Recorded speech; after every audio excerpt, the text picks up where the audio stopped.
And there's territorial jurisdiction and there's political jurisdiction. And if I go to Mexico or you go to the bathhouses in San Francisco,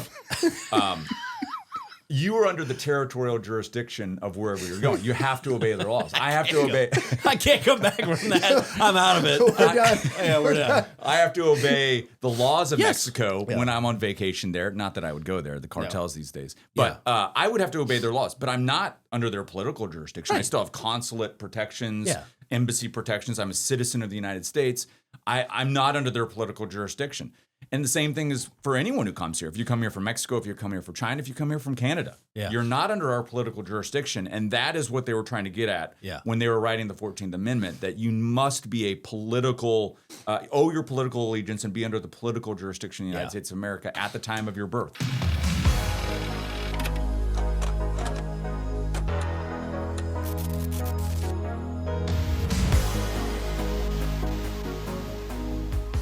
All right. Welcome to episode 9,000,007. We've got Wade. Should we use? Well, we're using his piece. Is the piece, Wade Miller. The piece that he wrote. Right. Wade Miller, president of Center for Renewing America. Mm-hmm. Storied career. Yeah, we were just talking about his storied career. He's the only one of the three of us that ever actually got a bill passed that we wrote. Or any language that was or any ever, language, So he's an accomplished Hill staffer. He knows what he's doing. Most importantly, a husband and father. Yeah. Did you grow up in Kansas? Oklahoma, born in Oklahoma, raised in Kansas, lived most of my adult life in Texas. Okay. And a Marine. A Marine. You went in not as an officer though, right? No. I dropped out of college intentionally to go join the infantry as an infantryman to be a trigger puller. So how? I'm not going to ask. Go ahead, do it. 5,000. That was. 5, I was going to ask how many civilians he killed in Iraq. What is the statute of limitations? It's war. Hey, fog of war, man. That's right. No, that's literally called a war crime. Is it? There is no. I don't think there is a statute of limitations. So you went in as a rifleman, like all these people go in as officers in there.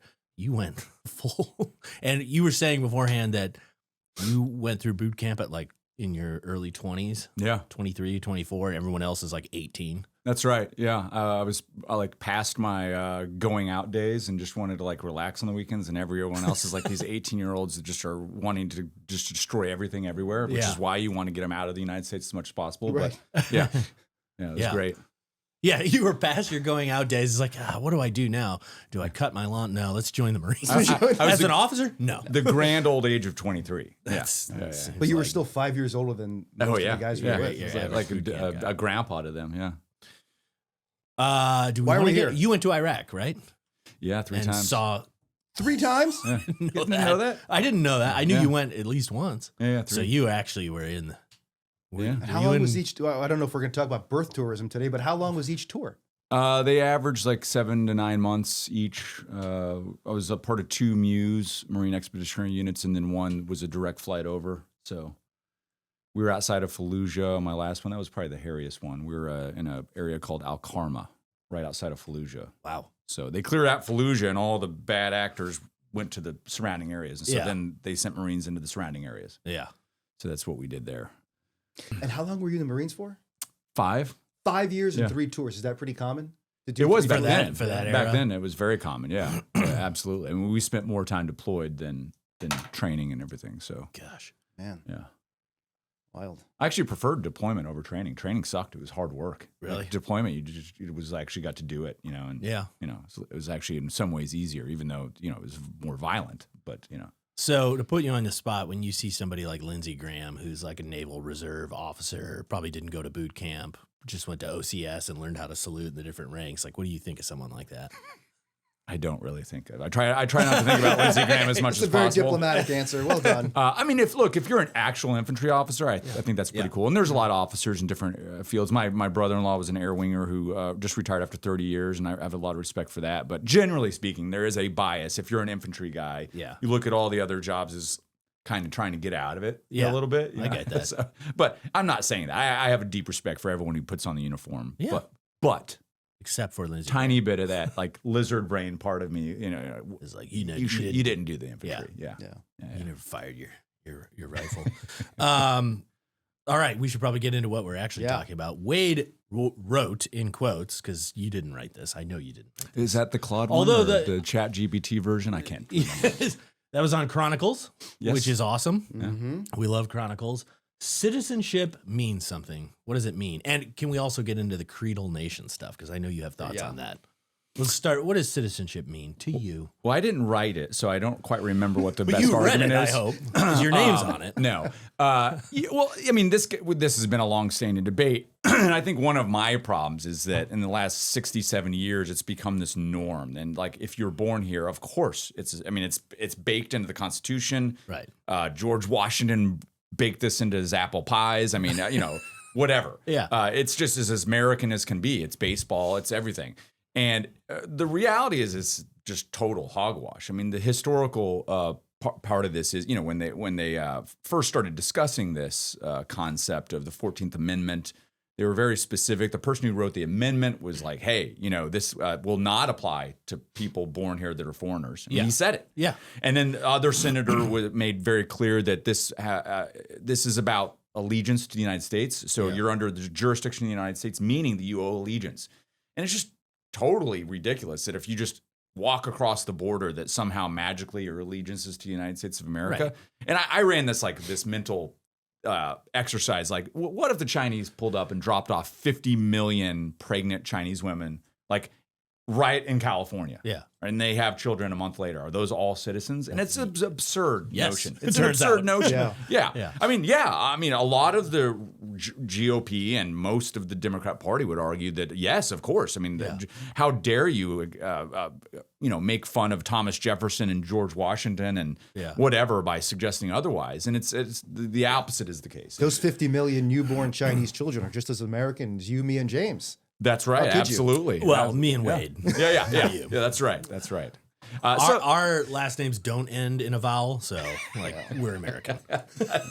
Yes. I mean, yeah. It's funny, and then the people that are 100% for birthright citizenship are like, well, of course diplomats, kids don't, because they don't have an allegiance. But they're like, oh, a Chinese woman who's 7 months pregnant that flies to San Francisco, she does. That's right. Right? It's like that logic does not hold at all. And so it gets down to what is jurisdiction? And there's territorial jurisdiction and there's political jurisdiction. And if I go to Mexico or you go to the bathhouses in San Francisco, you are under the territorial jurisdiction of wherever you're going. You have to obey their laws. I have to obey. I can't come back from that. I'm out of it. We're done. I have to obey the laws of Mexico when I'm on vacation there. Not that I would go there, the cartels these days. But I would have to obey their laws. But I'm not under their political jurisdiction. Right. I still have consulate protections, embassy protections. I'm a citizen of the United States. I'm not under their political jurisdiction. And the same thing is for anyone who comes here. If you come here from Mexico, if you come here from China, if you come here from Canada, you're not under our political jurisdiction. And that is what they were trying to get at when they were writing the 14th Amendment, that you must be a political, owe your political allegiance and be under the political jurisdiction of the United States of America at the time of your birth. You know what really got me an argument? I've heard it a couple times in a month, which is it's this example. If a lady came over from China, was pregnant, had a baby here, brought that baby back to China for 40 years, baby comes back under their view of all this, that baby could be running for president and be president. Mm-hmm. Just like the insanity of that scenario. Right. You wrote a very good paper with the text of the arguments and the text of the 14th Amendment and everything. That to me is that explodes the case. We don't have to guess about that scenario. We had that fact pattern. That's Barack Obama. Allegedly born in Hawaii. Say Hussein because it Barack matters. Hussein Obama because it matters. Born in Hawaii, allegedly.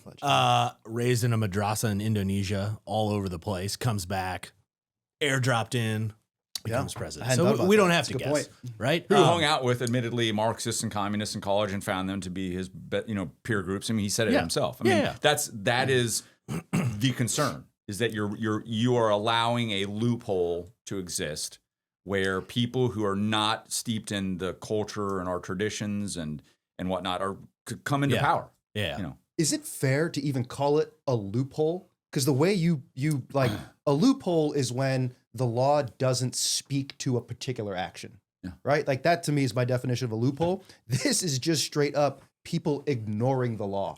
Kind of the way Biden left the border open. It's like there weren't loopholes. They were just not enforcing the law. This to me is like, this actually to me, I was reading this. The first thing that came to mind was there's always the argument around the Second Amendment, what a militia means and all that. Yeah. And we debate that. We think we're on the right side of that based off the text, history, and tradition. This to me is even more airtight than you have the legislative history argument. Right, the legislative history argument. Yeah. I agree. And like, look, a lot of this was to recognize that the slaves who were here at the moment of the passage were recognized as citizens because they were here, they were born here, and they were under the political jurisdiction of the United States. Right. You know who wasn't covered at the time? Native Americans. Yeah. They weren't. We had to include them in the why, and this is important. Why? Because they were viewed as as people who existed within their own nations. Yeah. Within our borders, and even though they were within our borders, they were not under our political jurisdiction because they owed their allegiance to their own nations. Right. Now, statutorily, they were added later, but that fact proves that unless there's a statutory provision extending citizenship to people who cross our borders just willy-nilly, that you're right, it's not a loophole. It's just happening, and it's constitutionally invalid.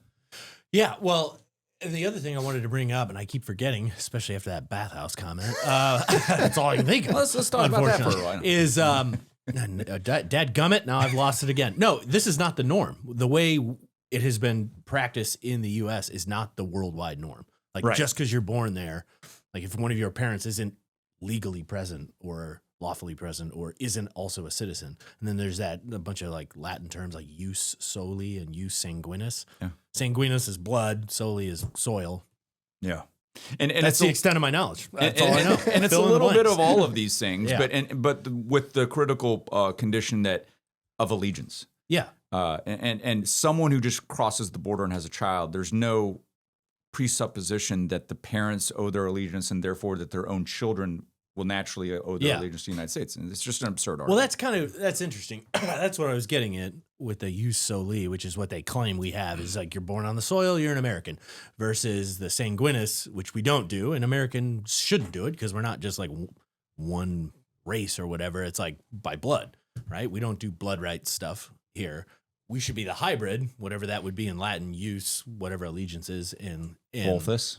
What is it? No, I'm just. I was like, do you actually know that? No. Like, we should be the hybrid. We should be, you are a citizen based on your allegiance, so that you could be like Phil, not born in the U.S., but born abroad, American born abroad. Ted Cruz. Yeah. There's a bunch of other ones.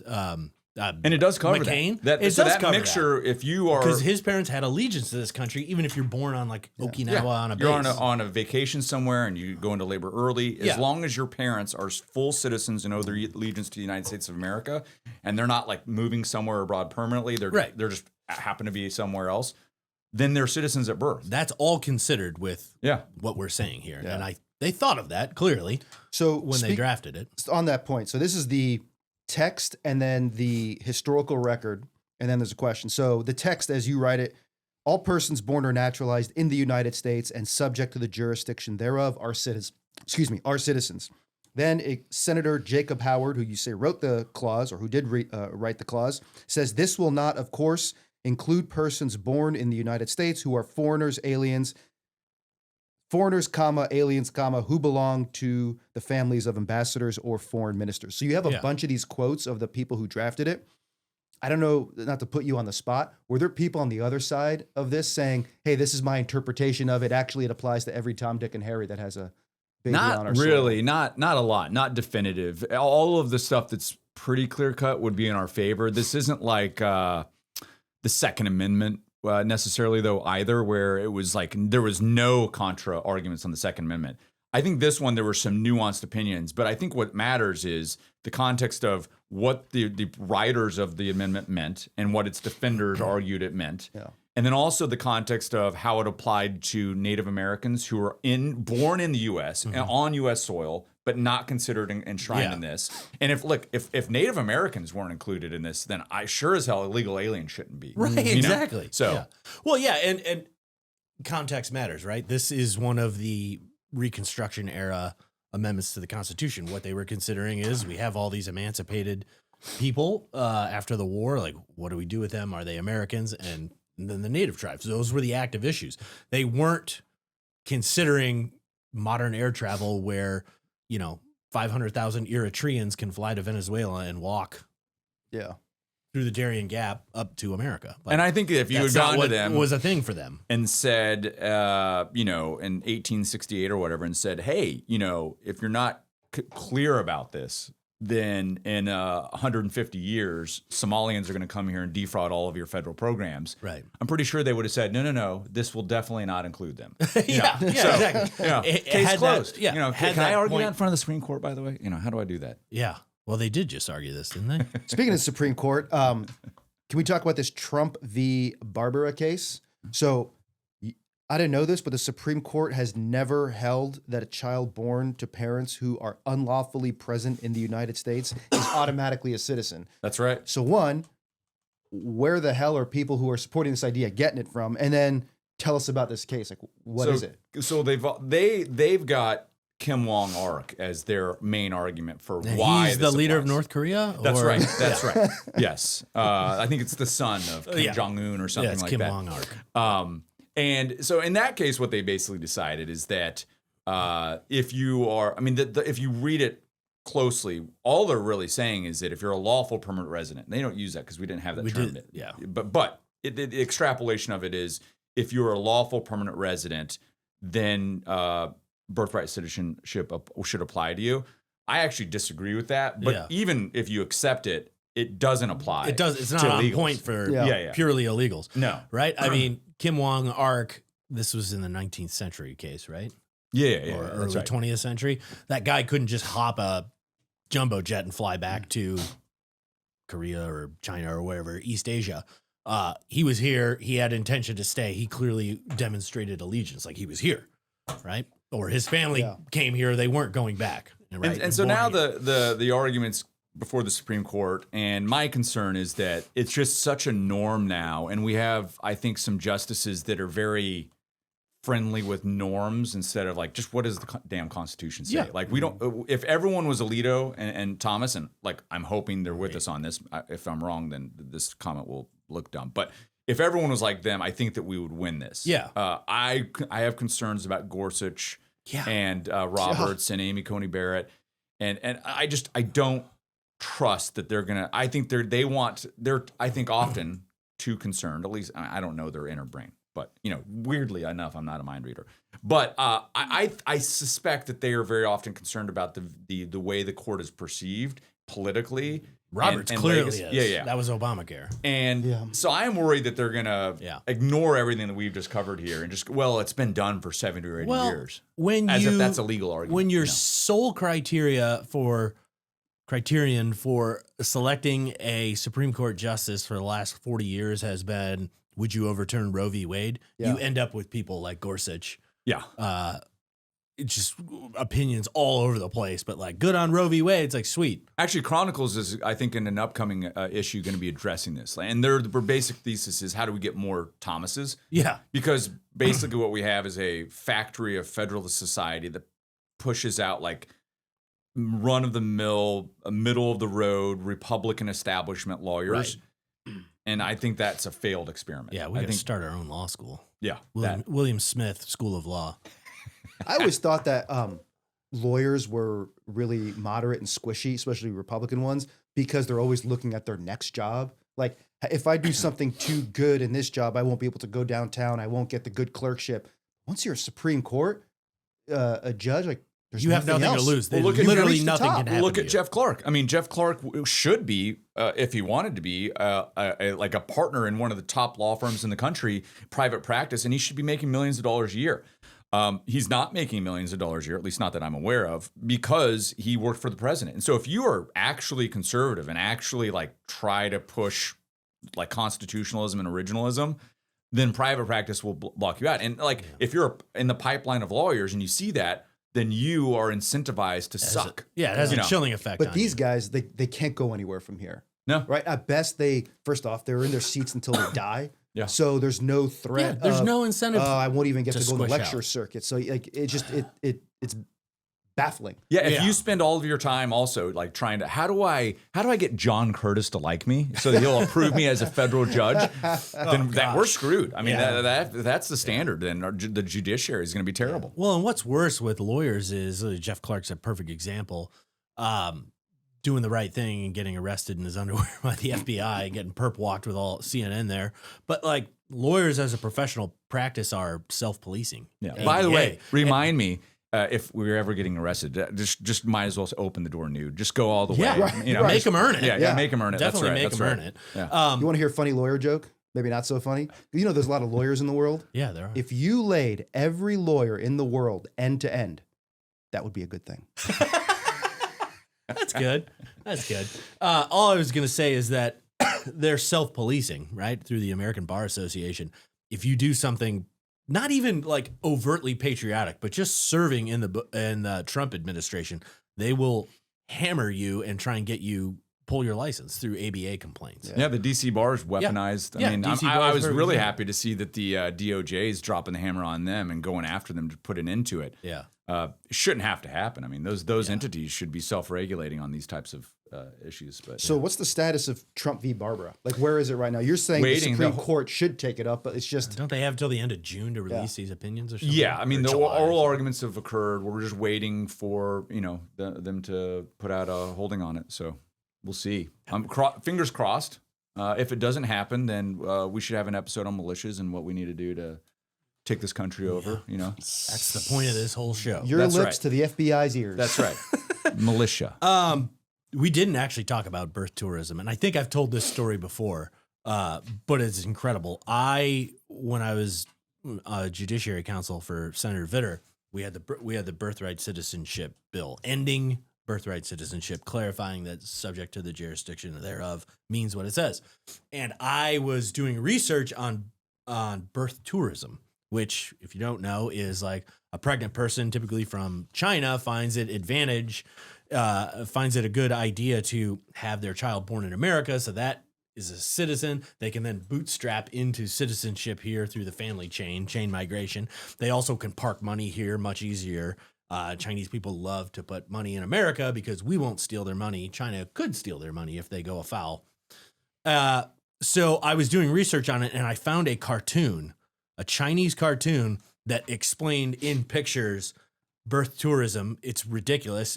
Vitter I turned it into floor charts and put it on the floor with him. I'll find the picture and work it in here. Hopefully our team can do that. But it's basically cartoon, Chinese woman flying from China, huge belly, to America, like LAX, and then leaving America, skinny belly, American passport with a baby in her arm. And it was like, they're laughing at us. They're I don't know if their people are, they wanted it so plain that even an illiterate Chinese person could get the idea. Here's a cartoon of how to do it. Now, we don't have to guess whether this is going on. We all know it's going on. But we had the chick who was born in like a Chinese mother, American father. She was in the Olympics for China. Yeah. What was that deal again? Absurd. Absurd. She's like, well, I can't make Team USA. I've never been to China, but my mom's Chinese. Born in the United States, lived her whole life. Just absurd. Went to our best universities. I'm sure it's not legal, but I'm denaturalized that. Well, I was going to say, in the order of stripping your citizenship, it should be 1, treason, 2, fighting for another military, 3, chewing being in the loudly. Olympics. Chewing loudly. Chewing loudly is 3. 4, Olympics on. That's right. Yeah. Right. Yeah. I don't want to get into 5, being on my bad side. That's right. I don't want to get into dual citizenship because that's we're not going to get. Why not? Why don't you want to talk about that? It's fraught. Go ahead. It's Let's a field your fraught thoughts. with landmines. I don't think you should be allowed to be a dual citizen. Well, that's anti-Semitic. So. You just went right into it. Right into it. Wow. Baited. No, it's like all these people, a bunch of people in my family are like, oh, we could get a European passport because we're Irish. Born in America. I've never even been to Ireland, but we could do it because grandma was born there. And so they start getting the burgundy passport instead of the blue passport so they could skip lines. It's outrageous. I agree. And for what it's worth, as a strong defender of Israel, I agree that you should only be able to have one citizenship in the United States. Yeah. And, if you want to go live in Israel or anywhere else in the country, then fine. Have at it. And I know that some people don't like that, but I think it's important. I think it's important that if you are a citizen, you owe your allegiance to one country as a citizen. And I think that every country should probably have that. I think every country should encourage that as their policy, because I think if you're a citizen of the UK or a citizen of Canada, your allegiance should be to that government. Yeah. It's just the way citizenship should work globally. Makes sense. Like in the notes, places added strain. Like, yes, you know, the problem is not like people coming here, having a kid, getting that so-called anchor baby, meaning an anchor into our system, and like the that's an issue. It says places added strain on public services, hospitals, schools, welfares. That's true of all parts of our immigration system, basically. And I think the biggest concern about strain is cultural strain. Right. Yeah. So let me go back to my Marine Corps days. There were on Sundays, my roommate Joshua Dels, black guy, and then the guy next to us, Pedro Martinez. I know that sounds stereotypical Hispanic name. That was his name. We were like three peas in a pod. We hung out every weekend. We'd watch football games on Sunday and often hungover because back in the day, we were Marines. I mean, of course, it's Saturday. We're going to be drinking. Sure. Well, we would be watching football, hooking ourselves up to IVs because it was training. You have to know how to hook yourself up as a Marine. You need to know how to hook up IVs. We were abusing it to rehydrate after What a but we cure. would call it training. But we were all three. I mean, different races. We were all American. We're all MAGA. Yeah. We're all like, well, we weren't then, but we are now. I mean, we MAGA didn't exist back then. But we were all like politically aligned, culturally aligned, differences in our backgrounds, but we were all Americans. When you add in tens of millions of people who bring their own different cultures here, it's not good. It's not, it's not to say that it's not disrespectful to other people's cultures, but for a culture to survive, there needs to be social trust. There needs to be a cohesiveness culturally for the structure of everything to work. And when you start introducing large numbers of people with different cultures, too much too fast. Often through illegal immigration and then birthright citizenship, it's too much too fast. Too much strain. That causes instability, cultural instability, social services instability, and it all starts to break down. And so all of these abuses a lot of it stems from that we basically have this big carrot hanging out there in the form of birthright citizenship that is being improperly applied. Yeah. I mean, you talk about the strain and instability. I mean, I live in Fairfax County. ESL, English as a second language, is a serious issue. And it used to be traditionally growing up in the Midwest, it was like Spanish speakers. It's like everyone kind of speaks Spanish or at least like gets the idea even in our day. This is like just look at a ballot printed in Fairfax County. There's squiggly stuff on there. I'm like, what is this language? I can't even identify the language. Yeah. It has to be printed in everything. So it's not like we're just going from Spanish to English. We're going from Thai, Viet Cong, or Vietnamese. It's like languages I've never even heard of. And like Fairfax County, wealthy county and big county, has to be able to provide services to all these people just like dumped into the public schools. And it's a smaller problem when it's like a Texian community where you've got historically long decades and generation long populations of Americans and Hispanic. In that area that they kind of became Americans together, but you have Hispanics and Americans moving west and Hispanics moving north, and they have just figured it out over generations. Yeah. Now it's happening in like years. You have Muslims and all of these like massive populations moving in, and it's too much for the current culture to absorb. And this is a result of it's Chinese. There's a national security concerns. There's cultural concerns. Like that California mayor that was straight up a Chinese spy. Yeah. Yeah. What happened there? She just admitted it too. So they had her dead to rights. Yeah. You know what like perfectly encapsulates your example about like the strain on society? I know you guys saw this a couple months ago. I guess the Red Sox put out a clip of opening day at for the Red Sox. You remember this clip? Yeah. And it was like, I don't know, from the 50s or 60s or whatever. It could have been the 70s. And it was just nice, well-dressed people, very homogeneous, in Boston, going to see a Red Sox. Traditionally tolerant city, Boston. Right, right, exactly. But just well-dressed, nice people, all very homogeneous, going to a ball game, filing in very nicely. Orderly. Everything was clean. People looked happy. That was the Red Sox way of saying, hey, let's go out and watch some baseball. All of the comments were, my God, this is what they took from us. Yeah. Right? Yeah. It was just like it reminds you of a different time when everything just kind of worked better. Yeah, you and had people order. got along, and it reminds us of this idea of social high trust, That's right. which we don't have anymore. Right. And so I think they ended up either taking the video down or shutting off comments because they were just getting ratioed into oblivion. Yeah. And it's just those little moments remind you of just how much have changed in 20 years. You know what will fix all this?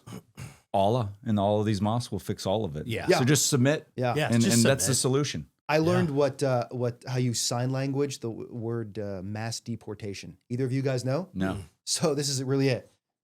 Stop it. This is I a kid you joke. not. This is not a bit. It's not a This is bit. a bit. It's not a Make some bit. stuff Folks, up, prepare too. This is yourself. not a bit. This is true. I learned this from Grant Newman, friend of the show. Oh, okay. I saw him at a He's been party on the the other show. night. He's been on the show. Yeah. Mass deportation. That's what they do? Yeah, The flicking. kicking sign? Flicking. Yeah. Mass. That's ASL, American deportation. Sign Yeah. Language? That's literally what it means. Yeah. You could have been putting me on, but Well, all you have to do is watch a DHS press conference, and when they say look at Yeah. the ASL person and see if they do it. The long con here is that Grant, it means something else, and we're all going to start doing this. We're Right. going to start doing Yeah. it. We're going to get Yeah. in a lot of trouble. That's at right. That's Gallaudet so, yeah, University. deaf guy's gonna go, oh yeah, the bathhouse is down the road. That's right. That's right. We don't do that here. That's San Francisco. just look for James. He says he can't read minds, Yeah, that's but he right. somehow knew about the bathhouses. That's right. Yeah. Yeah, maybe we should end this before I say something else that has to get edited out. But yeah, we should. But I just need this to has make been fantastic. This has been great. We can have Wade on once a week, really. Yeah. Yeah. I mean, this He's a is probably font. enough for a year or two. we'll For a see you career. this time Yeah. next year. He's a font of knowledge. I do need to issue a public apology. Oh, we had a whole bit, we had a whole bit, and then he screwed it up. I this screwed it morning. up, but I do need to apologize. Good. I'll Public accept your apology. apology for whatever.